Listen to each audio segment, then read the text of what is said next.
And we begin tonight with the internal investigation of former Muskegon police officer Charles Anderson.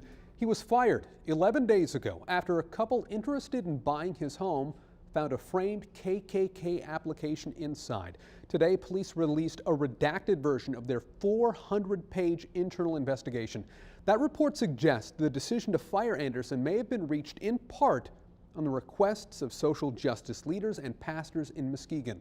13 on your side's John Mills has more now from both the report and including previous run-ins between the officer and the couple who toured his home. Ex-Muskegon police officer Charles Anderson told investigators that the Confederate flags he had at his home were part of his Dukes of Hazzard collection.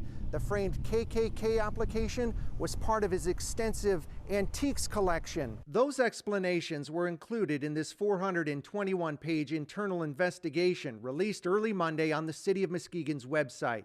Anderson also told investigators he's strongly against the Ku Klux Klan and what the organization stands for.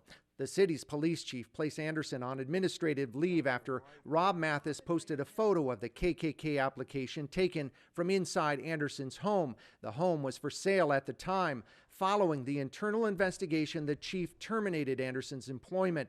The full report includes Anderson's personnel file. There's no record of documented discipline during his 21 years with the city. There are 16 letters of appreciation or awards for bravery and going beyond the call of duty. The report shows investigators interviewed a number of social justice leaders. Some told the chief and city leaders if Anderson returned to the force, the city would go, quote, wild.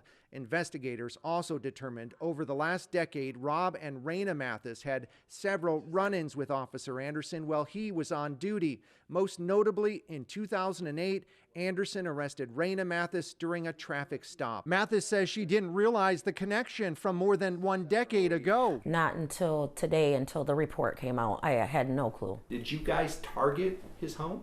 No, sir, we did not. And the couple say they don't believe the application is part of Anderson's interest in history and that the Confederate flags have anything to do with a television show from the 70s and 80s. I could see if you had the picture of the car, the General Lee, that wasn't there. None of that. I don't buy it. I think it's just an excuse. What's noticeably absent from all 400-plus pages is any reference of Officer Anderson breaking Muskegon Police Department policies. And the city's police chief told me he couldn't talk about the firing because it's an active labor case and because of litigation. In Muskegon, John Mills, 13 on your side.